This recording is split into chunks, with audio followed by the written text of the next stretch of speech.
भगवान श्री सुखदेव जी परीक्षित जी को सुना रहे कि हम तुम्हारे पूर्वजों की जो महान महिम भगवान के परम प्रेमी भक्त हुए उनकी गाथा सुनाते हैं। कल प्रसंग सुना पांडव महाराज द्रुपद के यहां स्वयंवर में मत्स्यवेद करके द्रौपदी को प्राप्त किया। तो बड़े बड़े जो महारथी थे इन लोगों ने विचार किया कि आखिरकार ब्राह्मण ही तो हैं ये, उनको पता नहीं चला था कि पांडुपुत्र पांडव हैं, ब्राह्मण ही तो हैं, इनको मिल करके घेरो और परास्त करो, त्रिभुवन सुंदरी द्रौपदी को जीत लो। तो कुछ विद्वान जो राजा थे उन्होंने कहा वहां तो बहादुरी नहीं चली थी मत्स्यवेद में, और जब मत्स्यवेद कर दिया और द्रौपदी को प्राप्त कर लिया तो अब छीनने का उद्योग करते, तुम्हारी बुद्धि मारी गई। जो धर्मात्मा राजा थे वो बिना लड़े चले गए, लेकिन ये कौरव पक्ष दुर्योधन द्रौपदी की सुंदरता को देख करके आकर्षित हो गया था, बावरा हो गया था, लेकिन मत्स्यवेद से तो प्राप्त नहीं कर पाए, तो कर्ण आदि से प्रार्थना की। बड़े बड़े वीर इसके साथ थे, पांडवों पर चढ़ाई कर दी। 5 पांडव, भीम ने और कोई अस्त्र की जरूरत नहीं थी, पेड़ उखाड़ा, मार मार करके सबको भगाया। कर्ण अर्जुन के तीखे बाणों से विह्वल होकर भाग चला। जब सब भाग चले तब दिमाग गया कि हो ना हो पांडव जीवित हो और ये पांडव ही हों। दुर्योधन ने कहा मैं सत्य कहता हूं इतना बलशाली केवल भीम ही हो सकता, दूसरा कोई नहीं। कर्ण ने कहा मुझे त्रिभुवन में कोई अगर परास्त कर सकता तो केवल अर्जुन, ये पांडव ही हैं। बड़े छिन्न भिन्न अंग सब हस्तिनापुर पहुंचे। जब ये चर्चा सुनी तो भीष्म जी ने और महाराज विदुर जी धृतराष्ट्र को बोले कि जानते हो पांडव बलवान है, वैर करना उचित नहीं, सम्मान पूर्वक बधू और पांडवों को और कुंती को हस्तिनापुर बुलाया जाए। सम्मति हुई। पूरे राज वैभव के साथ द्रुपद नरेश के यहां श्री द्रौपदी जी और पांडवों को, कुंती जी को सम्मान पूर्वक हस्तिनापुर लाया गया। द्रौपदी के सौंदर्य को देखकर कोई भी कौरव संतुष्ट नहीं था, जलन थी कि भारी बलवशाली पांडव और ऐसी त्रिभुवन सुंदरी उनको पत्नी मिली। जब ये गांधारी की दासियों ने गांधारी को बताया कि अगर महल में कुलवधू ज्यादा दिन तक रही तो उपद्रव छा जाएगा, आपके पुत्र संतुष्ट हैं। गांधारी जी ने धृतराष्ट्र जी को प्रेरित किया कोई उपाय करो। धृतराष्ट्र जी ने विदुर जी और भीष्म जी की सहमति से युधिष्ठिर जी से कहा कि इंद्रप्रस्थ नाम का हमारा स्थान है, हमें लगता है कि तुम सबको वहीं शोभा बढ़ानी चाहिए। तुम सब जवान हो, कौरव भी जवान हो रहे, कौरव की भी अपनी लालसा है, कहीं ऐसा ना हो कि तुम्हारे में बैर हो जाए बेटा, इसलिए इंद्रप्रस्थ। इंद्रप्रस्थ खंडहर था, शोभा शून्य स्थान। लेकिन जिस समय भगवान के महाभागवत पांचों पांडव पहुंचे तो अर्जुन अपने बल विक्रम से त्रिभुवन को पराजित करने की सामर्थ्य रखने वाले हैं। इस मृत्यु लोक को क्या भगवान नर नारायण के अवतार हैं, कोई साधारण थोड़ी है। अर्जुन जी ने अकेले गांडीव के बल से इंद्रप्रस्थ को हस्तिनापुर से भी सुंदर सजा दिया, जीत जीत करके राजाओं का वैभव। और फिर भगवान पधारे तो राजसूय यज्ञ का विधान बना। राजसूय यज्ञ जो पूरे राजाओं पर विजय प्राप्त करके उनसे कर ले सके वही कर सकता। अर्जुन अकेले गांडीव के बल से सबको परास्त करके सब राजाओं को। मायासुर बहुत प्रभावित था, तो उसने राजसूय यज्ञ में एक ऐसी सभा रची थी जहां जल था वहां बिल्कुल थल नजर आता, पृथ्वी, जहां पृथ्वी थी वहां बिल्कुल निर्मल जल नजर आता। राजसूय यज्ञ हुई, कौरव भी आए, इतना खजाना इकट्ठा हुआ कर रूप में, दुर्योधन देखकर जल गया। ऐसा वैभव जो देवराज इंद्र का जैसे वैभव, त्रिभुवनपति। अब एक दिन उस सभा में सब बैठे हुए थे, ऊपर से द्रौपदी जी अपनी दासियों के साथ, तो ये दुर्योधन अपने भाइयों के साथ चला, तो देखा कि जल है, तो धोती समेट ली, तो सब हंस पड़े क्योंकि वहां थल था, एक बूंद पानी नहीं। आगे देखा पृथ्वी, तो धोती छोड़ दी, अब पानी में झम से गिर पड़ा। यद्यपि लोगों की कहावत में ऐसा है, क्या महाभारत में सामने नहीं पड़ा कि अंधे के अंधा होता है, ऐसा बोलने के कारण दुर्योधन को क्रोध आया, ऐसा नहीं, महाभारत में नहीं पड़ा, कहावतों में ऐसा कहा जाता है। उपहास किया, द्रौपदी आदि खूब हंस पड़ी, भीम और ये सब। महाराज युधिष्ठिर बहुत गंभीर शांत, उनका ये क्या कर रहे हो, सांप को छेड़ना, उसका उपहास कर रहे हो। युधिष्ठिर जी आए, नए वस्त्र पहनाए और गले से लगाया, भाई ये मायासुर के द्वारा रची हुई सभा है, जिसमें जल में थल, थल में जल का ऐसा भान होता है। जाकर के दुर्योधन न खाना न पीना, उदास बैठ गया। मामा शकुनी की याद की, शकुनी को बुलाएगा, कहा मैं जी नहीं सकता, मैं प्राण त्याग दूंगा। पांडवों का ऐसा वैभव, हस्तिनापुर का वैभव कुछ नहीं उनके सामने, कोई उपाय करो, पांडवों का वैभव छीनो। नहीं, मैं अपने प्राण त्याग दूंगा। बहुत प्यार करता था शकुनी दुर्योधन को। उसने कहा एक उपाय है, यदि महाराज धृतराष्ट्र आदेश करें और वो जुआ खेले आके, तो हम अपने पासों को सिद्धि के बल से, 7 अनुकूल पासे हमारे पड़ेंगे, प्रतिकूल उनके पड़ेंगे, पूरा इंद्रप्रस्थ का वैभव हम छीन लेंगे। बाणों से छीनने की सामर्थ्य तो न तुम में है और न त्रिभुवन में किसी के है, पासों से हम छीन लेंगे। गांधारी और धृतराष्ट्र एकांत में बैठ करके जब तो दुर्योधन गया और अपनी बात रखी, शकुनी ने कहा महाराज ये तो राजाओं की शौक है, आप क्यों आदेश नहीं करते? यदि राजकुमार पांडव, राजकुमार कौरव खेलना चाहते हैं तो आपको खेल के लिए अनुमति देनी चाहिए। विदुर जी ने कहा इस खेल में सर्वनाश दिखाई देता है, महाराज आप अनुमति मत देना। शकुनी ने कहा महाराज इंद्रप्रस्थ का सारा वैभव कौरवों का हो जाएगा। धृतराष्ट्र अपने दुर्योधन को बहुत प्यार करने के कारण ईश्वर संपन्न और सुख संपन्न देखना चाहते थे, पर ये भूल गए थे कि जिनके पक्ष में भगवान है उनकी ही विजय होती है। भेजा विदुर जी महाराज को। विदुर जी ने जाकर के कहा कि बेटा जो हम कुछ कहना नहीं चाहते वो भी मुझे महाराज की प्रेरणा से कहना पड़ रहा है। आप लोगों को महाराज ने आदेश किया है, हस्तिनापुर बुलाया है और द्वैत क्रीड़ा खेलने की। महाराज युधिष्ठिर बिल्कुल नहीं जानते थे द्वैत क्रीड़ा, धर्म स्वरूप कभी द्वैत क्रीड़ा नहीं खेली थी। पिताश्री की आज्ञा गए, वहां पहले से सब व्यवस्था थी।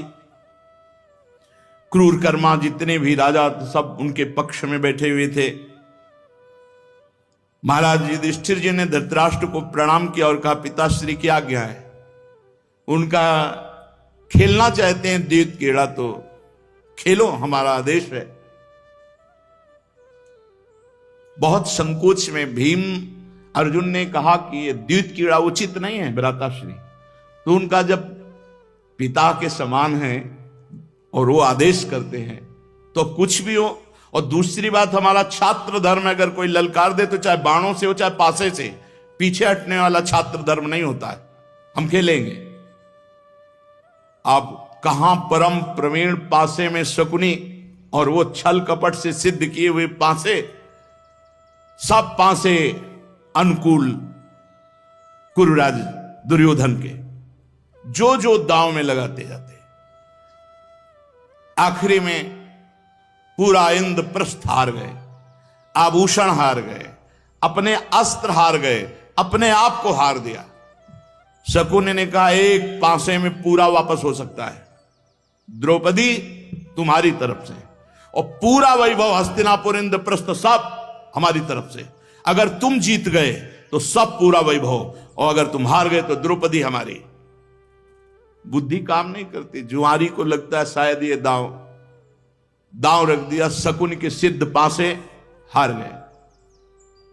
अब बड़ा मजाक हुआ कि द्रौपदी दासी है और मैं जीत चुका हूं, जाओ मेरी इच्छा है उसको सभा में लाओ, निर्वस्त्र करके हमारी जंघा पे बैठा लो।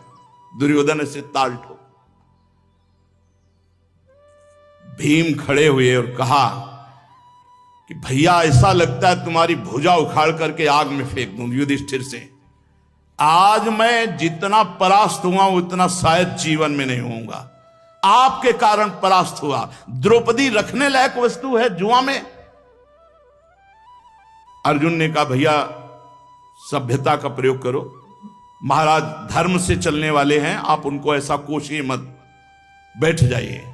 तो अब बैठते बैठते कहा कि दुर्योधन जिस ताल को तू ठोक रहा है जांग को, उसी ताल को मैं अपनी गदा से चूर चूर करूंगा।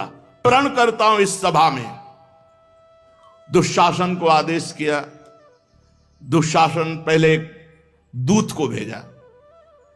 उस समय वो मासिक धर्म में थी। मासिक धर्म रजस्वला में एक वस्त्र धारण किए जाते। दूत ने जाकर कहा क्षमा कीजिए, हमारे मुंह से बात भी निकलना बहुत कठिन है, आपको महाराज सभा में बुला रहे हैं। तो उन्होंने कहा कि दूत तुम जानते हो जब स्त्रियां रजस्वला में होती हैं तो सभा आदमी नहीं जाती हैं, बोल दो जाकर के, आखिरकार वो देवर ही हमारे हैं, हमारी विनय कह दो या आदेश कह दो, इस स्थिति में मैं सभा में नहीं आ सकती। वो जाके बोला। दुशासन ने कहा कि आदेश और विनय की यहां नहीं, भैया तुम आदेश करो, मैं उसके बाल पकड़ के घसीटता हूं लाता हूं। ये अब इस समय वो महारानी नहीं दासी है हमारी। कर्ण ने कहा कि बहुत गलत शब्द बोले थे। ये कहां लोक लज्जा ऐसी की होती जिसके 5-5 पति हैं। जाओ निर्लज्ज को सभा में ला। दुशासन जब नजदीक गया और छूने के लिए तो उन्होंने कहा तुम हमारे देवर हो, अपवित्र व्यवहार नहीं कर सकते हो। उनका तुम हार चुके हैं पांडव, इसलिए तुम हमारी दासी हो। बाल पकड़ा और घसीटते हुए वो बार बार, महारथी दुशासन तुम्हें उचित नहीं है, सभा में ले जाकर के खड़ा कर दिया। विश्वास था कि इतने महारथी पति हैं, इनके सामने हमारा बाल बांका नहीं हो सकता। लेकिन उन्होंने सर उठा के भी द्रौपदी की तरफ नहीं देखा, क्योंकि धर्मात्मा है और हार चुके हैं तो उसको स्वीकार किए हुए देखा। अरे भीष्म जी बड़े बड़े महापुरुष सब सभा में बैठे हैं। उनका एक बात मैं पूछती हूं, क्या महाराज अपने को हारने के बाद मुझे दांव में लगा सकते हैं? स्वयं जब हार चुके हैं अपने आप को तो मुझे दांव में लगा सकते हैं। यदि मुझे पहले दांव में लगाया होता, बाद में आप हारते तो मैं हारी मानी जाती। बोलो इस सभा में कोई, ये क्या धर्म है? कर्ण ने कहा है ज्यादा बोलती, दुशासन निर्वस्त्र कर इसको, बैठा दुर्योधन की जंघा पर। दुशासन वस्त्र खींचने लगा। कोई उत्तर सभा में नहीं, कोई बचाने वाला सभा में नहीं। कैसी परिस्थिति! आखिरकार भुजाओं से भी पकड़ा। जब देखा कि 10,000 हाथियों का बल रखने वाला दुशासन, तो दांत से पकड़ा, फिर छोड़ दिया। यह है आखिरी स्थिति। हे गोविंद, हे द्वारिकावासी। उसी समय भगवान का तेज प्रकट हुआ और द्रौपदी के वस्त्र में भगवान समा गए। रंग बिरंगी साड़ियां वो खींचता जाता है। 10,000 हाथियों का बल रखने वाला दुशासन अंबार लग गया, लेकिन यहां से वस्त्र नहीं हटा, मूर्छित होकर गिर गया। तब गांधारी आई, द्रौपदी जी को गले से लगाया और धृतराष्ट्र कहा वो वैसे ही तुम्हारे नेत्र नहीं, ये सर्वनाश कर देगी। ये देवी है, इसका अपमान सभा में होना मानो कौरव वंश का विनाश होना है। क्षमा मांगो, जल्दी से इसको संतुष्ट करो। नहीं, मैं जानती हूं पतिव्रता में कितनी सामर्थ्य होती है, क्योंकि गांधारी पतिव्रता है। धृतराष्ट्र ने कहा बेटा जो तुम्हारी इच्छा हो मांग लो। उनका हमारे पतियों के अस्त्र वापस किए जाएं और जो हमारे पतियों का वैभव है वही सम्मान दिया जाए। बोले मैं सब ज्यों कहते हूं सब वापस करता हूं, बस तुम क्षमा कर दो। राजी हुई, रथ पर बैठे इंद्रप्रस्थ की तरफ चल पड़े। आधी दूर गए, शकुनी, दुर्योधन, सब धृतराष्ट्र जी से कहा हम जीत गए थे, आपने वापस क्यों कर दिया? एक बार दांव के लिए बुलाओ, एक बार पुनः वापस बुलाओ। हट कर लिया, फिर आदेश हुआ रास्ते से वापस, इंद्रप्रस्थ के रास्ते से वापस बुला लिया और कहा एक दांव केवल खेलना है। 12 वर्ष का वनवास, 1 वर्ष का अज्ञातवास, जो हारे उसको स्वीकार करना। पांडव आपस में देखे कि ये चालबाजी है, हम लोगों को भारी दुख देने का प्लान है, अब करे तो क्या। आदेश धृतराष्ट्र का और युद्ध धर्म बैठ गए। उसके तो परम खिलाड़ी शकुनी जीत गए, दुर्योधन सब छीन लिया। द्रौपदी जी ने प्रार्थना की समस्त वैभव ले लो, लेकिन हमारे पतियों का जो अस्त्र है वो नहीं। 12 वर्ष का वनवास, 1 वर्ष का अज्ञातवास।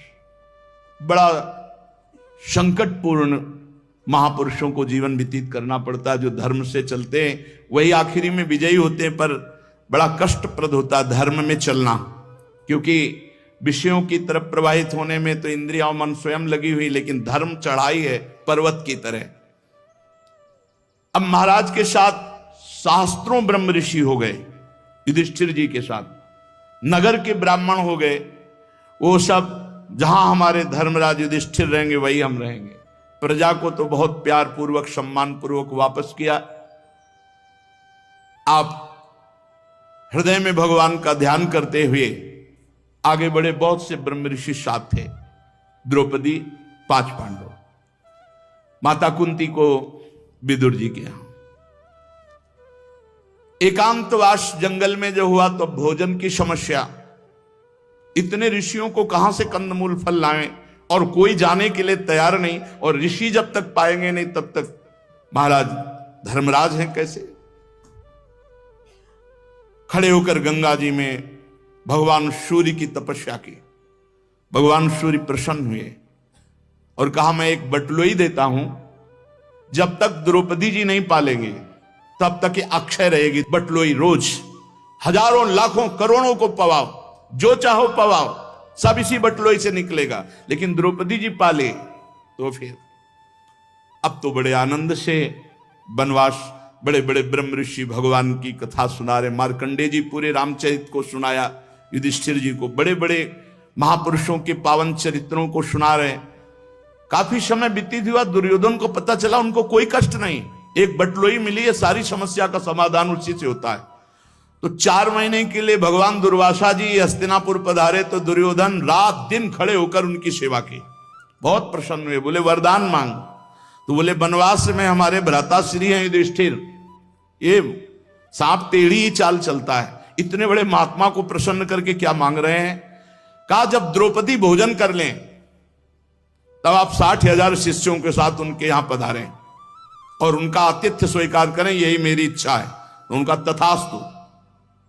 ध्यान में देखा, जब द्रौपदी बटुलई में पा ली थी तब गए। महाराज युधिष्ठिर ने देखा दुर्वासा जी आए, साष्टांग दंडवत किया, महाराज 60,000 शिष्य। तो उनको था बटुलई में 60,000 क्या 60 करोड़ हो। तो उनका महाराज आतिथ्य स्वीकार करें, भोजन प्रसाद पाए। तो बोले बस स्नान करके आ रहे हैं, तैयारी करो। अब ध्यान आया बटुलई वाली बात। तो द्रौपदी से पूछा कि बटुलई उनका धोके रख दिया, वो तो पा दिया, मूर्छित हो गया। ऐसा क्रोधी महात्मा 60,000 शिष्यों के साथ कंदमूल फल की भी व्यवस्था नहीं हो सकती। और द्रौपदी जी ने कहा क्या हो गया। बोले बटलोई में तुमने पाके रख दिया, अब इनको कैसे। बोले बस एक बटलोई, इतना विश्वास, और अंत ब्रह्मांडों का भरण पोषण मेरा श्री कृष्ण करता है। अरे अभी वो है, तुम मूर्छित कैसे हो गए। उठो।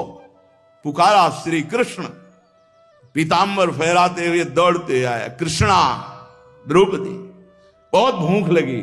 बोले समस्या जिस बात की वही बात तो आप कर रहे हो ना। इस समय क्या है, क्यों बटलोई धो के रख दिया, लाओ बटलोई। कर तुम अकर तुम अन्यथा कर तुम, देखो हमारे श्री कृष्ण का प्रभाव। एक कोई परम पवित्र पतिव्रता बर्तन ऐसा मानेगी कि जूठन रह जाए। दूसरी बात, सूर्य भगवान का वचन है, द्रौपदी के पाने के बाद कुछ नहीं बचेगा। दोनों बातें काटकर अपनी बात रखी कि उसमें शीत निकला।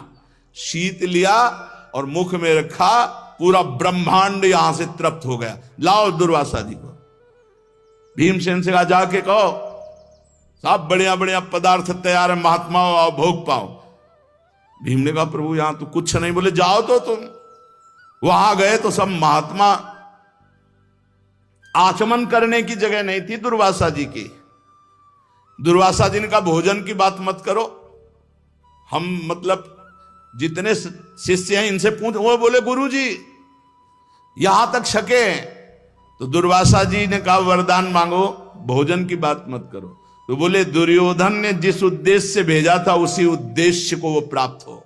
बोले तथास्तु।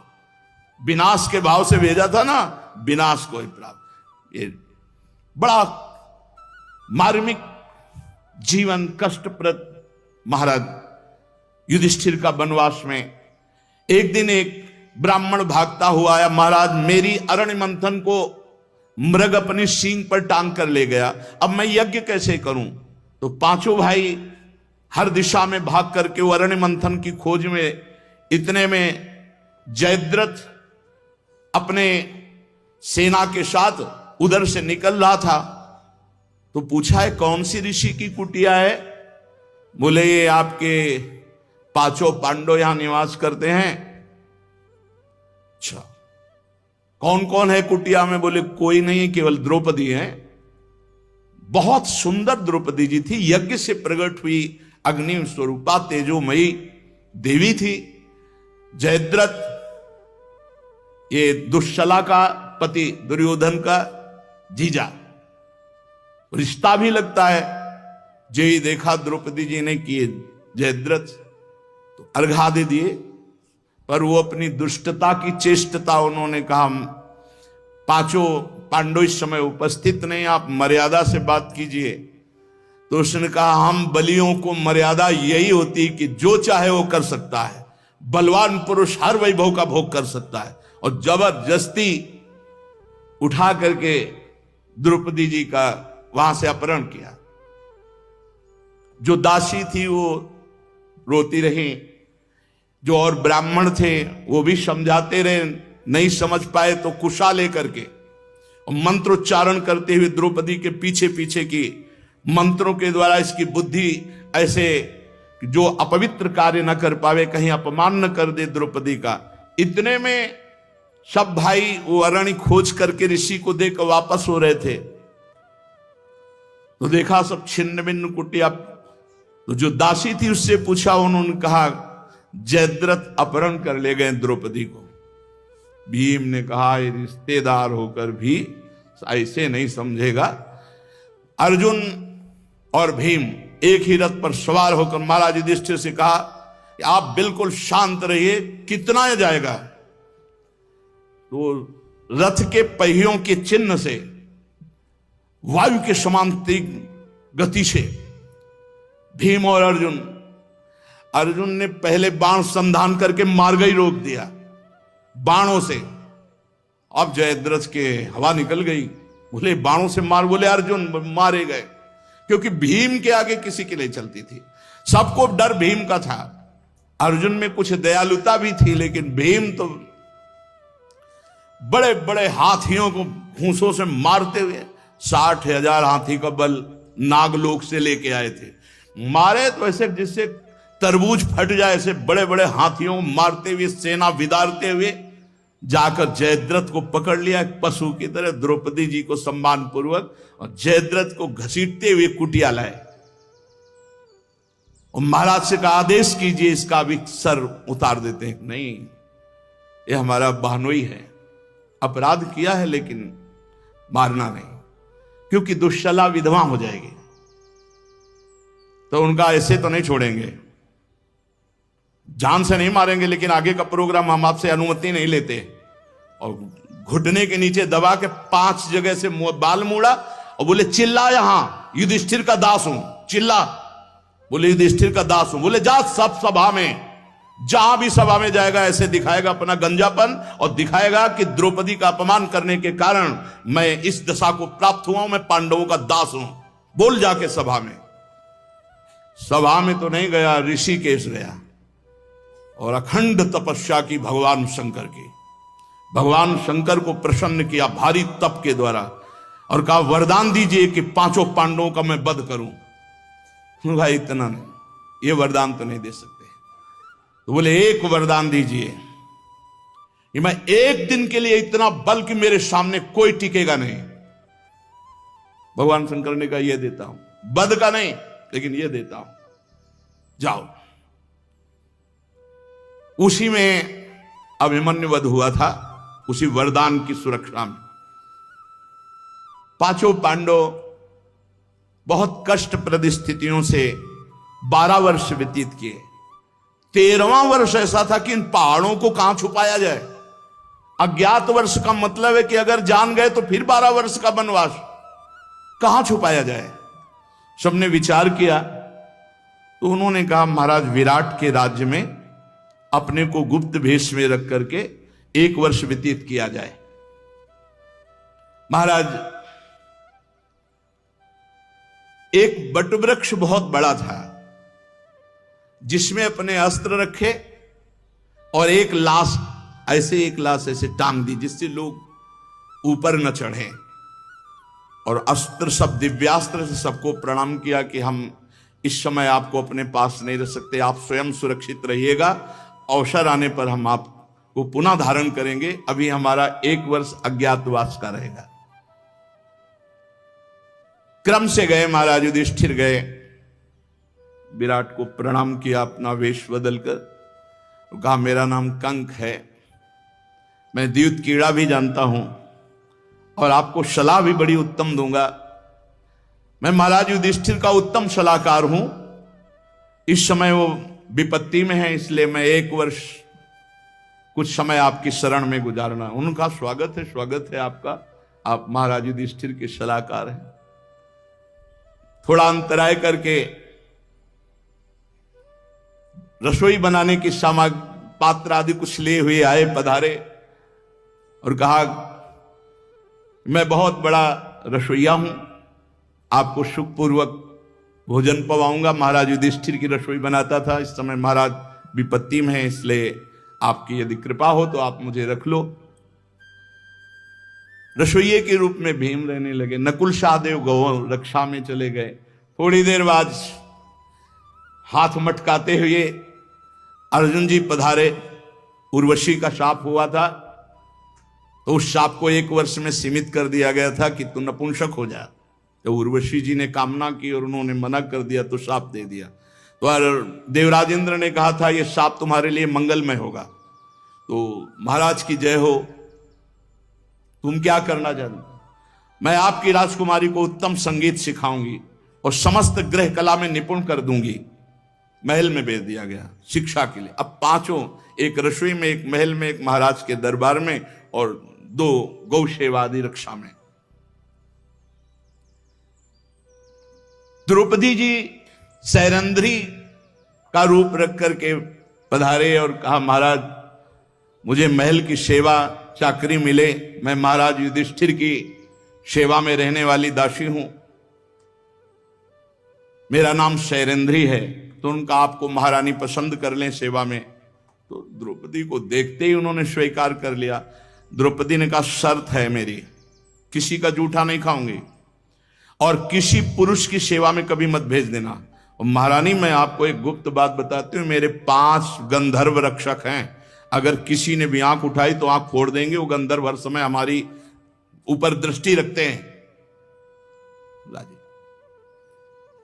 एक दिन कोई उत्सव था तो विराट नगर में, तो वहां का सेनापति और विराट का साला कीचक, वो उनकी तो बहन ही थी महारानी, कोई पूछने की जरूरत है। वहां अंदर गया तो द्रौपदी जी को देखा। द्रौपदी को देख के कहा कि बहन इतनी सुंदर स्त्री रत्न भूषा सेवा में लगाए हो, ये तो राजाओं के सुख के लिए हैं, मेरी सेवा में भेजो। घबराती थी क्योंकि पूरा का पूरा राज्य शासन कीचक के हाथ में था, वो चाहे तो 1 मिनट में तख्ता पलट सकता था। तो उनका भाई इसकी शर्त है कि ये किसी से बात नहीं कर। शर्त नहीं, मेरी आज्ञा में जा रहा हूं, मेरी सेवा में भेजो इसे। घबरा गई हो तो बहन थी, और दूसरी बात वो इतना महाबलवान था कि विराट का राज्य उसी के अधीन, समझो राजा वही था, केवल नाम मात्र के विराट राजा थे, सेनापति प्रधान और साला था। द्रौपदी जी ने कहा, महारानी मैं आपसे कहती हूं मेरे 5 गंधर्व जिंदा नहीं रहने देंगे तुम्हारे भाई को, हम बता रहे हैं। उनका वो समझती नहीं थी, उनको लगता था ऐसी धमकी मारते हैं। उन्होंने कहा जाओ मेरे भाई की सेवा में उपस्थित हो। द्रौपदी जी गई, एकांत महल में हो। महाराज कीचक ने दौड़ के हाथ पकड़ा, रहे नमस्कार करने की जरूरत नहीं, जेवी आकर्षण किया, हाथ छुटाया और भागी। उन्होंने सोचा कि अगर सभा में पहुंच जाएंगी तो महाराज विराट रक्षा कर लेंगे। भागी हुई गई तो सभा में पहुंचते पहुंचते एक लात मारी, द्रौपदी के पैर गिरी। महाराज युधिष्ठिर एकदम, महाराज सभा में अधर्म हो रहा है। महाराज तो ऐसे बैठे, उनकी हिम्मत नहीं थी कि बोल सके कीचक के सामने। जब पूरी सभा खड़ी होगी, कीचक धर्म नहीं है ये, तब वो कि पूरी सभा विरोध में ना हो जाए इसलिए वापस हो गया। कुछ रक्त भी प्रवाह होने लगा था द्रौपदी का। युधिष्ठिर जी की तरफ, युधिष्ठिर जी ने शांत इशारा किया, शांत हो जाओ, नहीं सब बिगड़ जाएगा। कीचक मारा गया, पूरे विश्व में पता चल जाएगा कि केवल कीचक को मारने की दम भीम रखते हैं, और अगर ये पता चल गया तो मुझे फिर 12 वर्ष का वनवास और 1 वर्ष का अज्ञातवास। इशारे से कहा। द्रौपदी जी को सहन नहीं हुआ, अर्जुन जी से जाके मिले।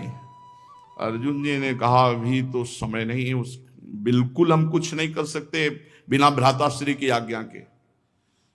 भीम के पास गए, रसोईया के रूप में रहते थे। भीम से कहा तुम्हारे जैसे महावीर के होते हुए बीच सभा में लात मारा है। बोले किसी के आदेश की जरूरत नहीं, रंगशाला में बुलाओ, जाओ तुम रंगशाला में बुलाओ, आ जाए उसको हम इसका फल देते हैं। ठीक है। अब अपनी तरफ से उनकी बहन से कहा कि मैं मिलना चाहती हूँ कीचक से। जी सूचना गई कीचक के छाती में, तो ऐसा उत्साह हुआ कि यार हमारी सारी कामना पूर्ण हो गई। द्रौपदी नजदीक गई और कहा जब हमने देख ही लिया कि आपका मन और आप समर्थ, तो आज रंगशाला में मिलते हैं। सजवाओ रंगशाला को। सजवा दिया गया। पलंग, और पलंग में भीमसेन ऊपर से स्त्री स्वरूप का चादर ओढ़ के बैठ गया। अब वो पीछे से द्रौपदी की आवाज, और समझा कि बिल्कुल आदर से जाके कहा सुंदरी। पहला घूंसा मुंह में पड़ा तो सुंदरी की बात समझ में आ गई। बलवान मार उठाया, पटक दिया, साले 10 जगह से तोड़ दिया, कीचक का कीच निकाल दिया, मार मार के घुटने। हाँ 10 जगह से कोई भी हड्डी नहीं बकाया रखी, उल्टा सीधा परेठा जैसे नहीं बनाया था। सब कीचक की पूरी कामना मनोकामना, और जाके प्रधान द्वार पर पटक दिया। और फिर रसोई में। अब ये हुआ महारथी सेनापति कीचक को इस विधि से कोई मारा। मनुष्य तो मार ही नहीं सकता, मनुष्य नहीं मार सकता। कीचक के 100 भाई थे, 100 सब सेना एकत्रित हो गई। बोले हमारे भाई की अंतिम इच्छा द्रौपदी है, द्रौपदी के कारण मारा गया, तो द्रौपदी को कीचक की लाश के साथ बांधो और चिता लगा दो, अंतिम भाई की इच्छा पूरी हो। बांध दिया द्रौपदी को, कोई बोलने वाला नहीं था। तो जब बांधा तो आवाज लगाई, रक्षा करो, मेरी रक्षा करो, मेरी रक्षा करो। 5 गंधर्व मेरी रक्षा में, वो मेरी रक्षा करें। रसोई में और लोग थे तो आपस में चर्चा कर रहे थे कि अब भाई बड़ा अनर्थ हो रहा है। भीम ने पूछा क्या? बोले द्रौपदी को, वो जो सैरेंद्री थी उसको कीचक के शरीर के साथ बांध दिया गया और आग लगा दी जाएगी। बोले अच्छा। और रसोई फांद करके, और जहां चिता लगाई जाती थी वहां पहले ही गए, पूरे शरीर में रज लगाई, एक ताड़ का वृक्ष लंबा उखाड़ के खड़े हो गए। जो ही वहां पहुंचे सो 100 कीचक जो थे ना, उनको कीचक के साथ ही फैला दिया, और जितनी सेना से मार मार वृक्षों के सब भाग पड़े। द्रौपदी को छुटाया, कहा इस साधारण वाले मार्ग से आगे आगे चलो, और उनको घर भेज दिया। पूरा विनाश कर दिया कीचकों का। अब घुटने टेक करके विराट की पत्नी ने कहा, देवी मेरे सब भाई मार। तो बोले, हमने बताया था ना 5 गंधर्व हमारी रक्षा में रहते हैं। जब कौरवों को यह पता चला कीचक मारा गया 100 भाइयों सहित, दुर्योधन ने कहा पक्का पक्का विराटनगर में 5 पांडव हैं, क्योंकि और किसी की सामर्थ्य नहीं। इस तरह से कीचक को मारना केवल भीम की सामर्थ्य है। अब ऐसे को थोड़ी, बोले आक्रमण करो, उनकी गौओं को छीनो। तो अगर पांडव होंगे तो जहां पांडव होंगे वहां कोई विजय नहीं प्राप्त कर सकता, वो जरूर आएंगे।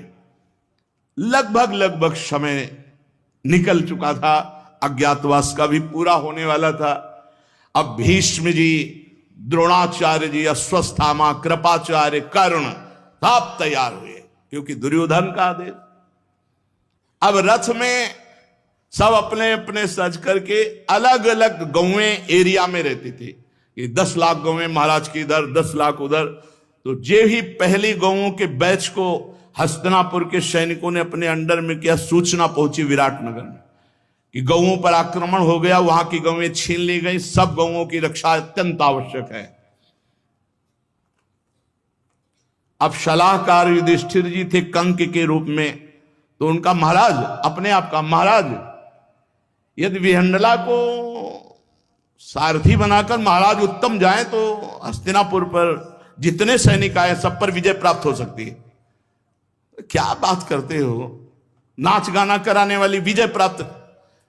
और महाराज मेरी बात मान लीजिए, अगर उत्तम के साथ विहंडला सारथी बनकर के जाए तो विजय प्राप्त हो, तो तुमने उत्तम को नपुंसक समझ रखा है।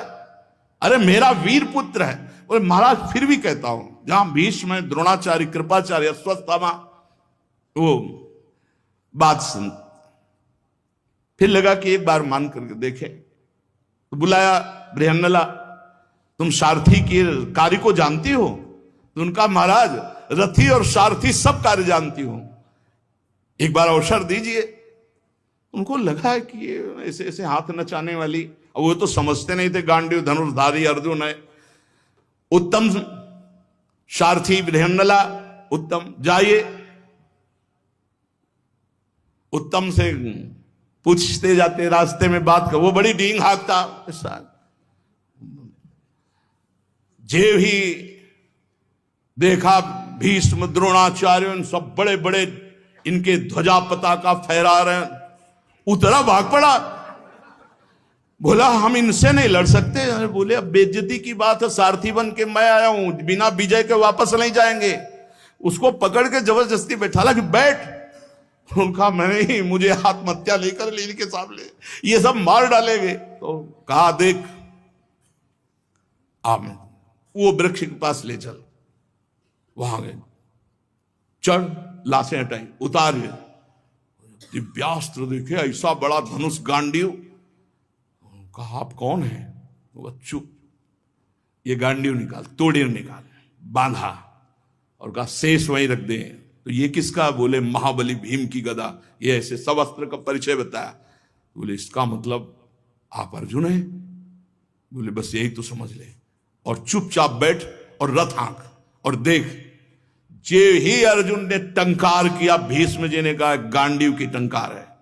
दूसरे धनुष में इतनी ताकत नहीं कि ये गड़गड़ाहट पैदा कर दे।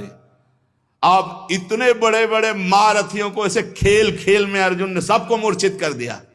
और बोले सुनो, तुमने कहा था कि भीष्म और द्रोणाचार्य जी के वस्त्र लाएंगे गुड़िया बनाने के लिए, ले लो जाके, अब जाओ।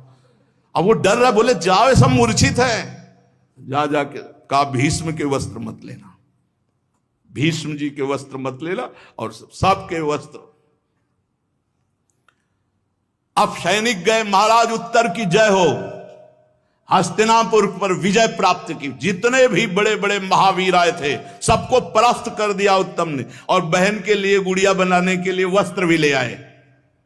विराट ने कहा मेरा पुत्र उत्तम। तो उन्होंने कहा महाराज जहां विहंडला जैसा सारथी है वहीं विजय हो सकती है। उन्होंने कहा कंक, उत्तम ने विजय प्राप्त की है। बोले महाराज जहां विहंडला जैसा सारथी, तो लिए हुए थे पांसे से, तो महाराज के से मुख में लगा और खून निकलने लगा। तो पहले उन्होंने कहा वही रोक देना बृहन्नला को, बिल्कुल प्रवेश ना होने पावे। युधिष्ठिर ने कहा वही रोक दो, और रक्त प्रवाह हो रहा था। पहले रक्त कैसे, अर्जुन का प्रण था अगर भाई युधिष्ठिर के एक बूंद रक्त को देख लेंगे तो विध्वंस कर देंगे। महाराज विराट को लगा कि मेरे से गलती हो गई क्या। तब उन्होंने कहा महाराज जिसे तुम बृहन्नला समझ रहे हो बृहन्नला नहीं, वो गांडीव धनुषधारी अर्जुन केवल समय व्यतीत करने के लिए आपकी शरण में रहे। आपने हमें समय दिया इसलिए आपको क्षमा करते। जानते हो मैं कौन हूं? चक्रवर्ती सम्राट का अभिषेक प्राप्त किए महाराज युधिष्ठिर हूं। विराट जी तो घुटने पे एकदम हो गए, क्योंकि वो महाराज अगर एक बूंद ये खून निकलता हुआ अर्जुन देख ले तो तुम्हारे पूरे राज्य को विध्वंस कर देगा, नष्ट कर देगा। इसलिए और अभी बोलना नहीं। जे भी पधारे उत्तम महाराज की जय हो, आपने विजय प्राप्त की। तो खुद आके विराट के पास बैठ गए, बोले महाराज सबको जय जय कहने दो, लेकिन आप ये समझ लो हम तो छोड़ के भाग रहे थे, ये बृहन्नला ने हमको विजय। और ये बृहन्नला नहीं, ये गांडीव धनुषधारी अर्जुन है। और विराट जी अर्जुन जी से प्रार्थना की कि आप सब पांडवों को हमने ऐसी निकृष्ट सेवा में रखा, जबकि आपको ऐसे सम्मान। तो उनका नहीं महाराज मैं आपका एहसान मानता हूं। और समय पूरा हो चुका था। अब उसने घोषित किया कर्ण और दुर्योधन ने कि जानकारी हो चुकी है।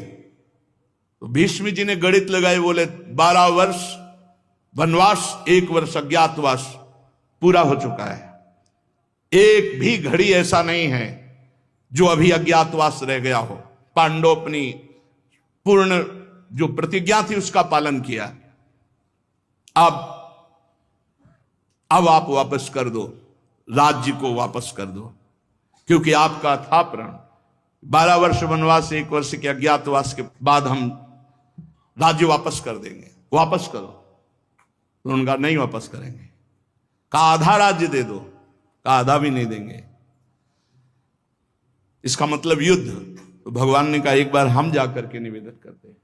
भगवान श्री कृष्णचंद्र जी संधि दूत बन करके कौरवों के पास गए और वहां सभा में कहा कि आप लोग सब जानते हैं कि आपका जो द्यूत कीड़ा का प्रतिज्ञा थी उसमें कि 12 वर्ष का वनवास, 1 वर्ष का अज्ञातवास इन लोगों ने पूरा किया।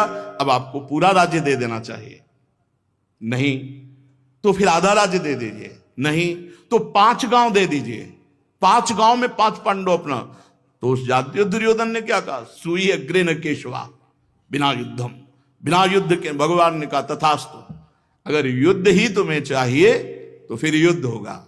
भगवान श्री कृष्णचंद्र जी का अवतार ही हुआ है जो अधर्म पक्ष में अपनी वृद्धि चाहते हैं, उनका विनाश करने के लिए। यदा ही यदा ही धर्मस्य ग्लानिर्भवत भारत अभ्युत्थानम अधर्मस्य तदात्मानं सृजाम्यहम् परित्राणाय साधूनां विनाशाय च दुष्कृतां धर्म संस्थापनार्थाय संभवामि युगे युगे।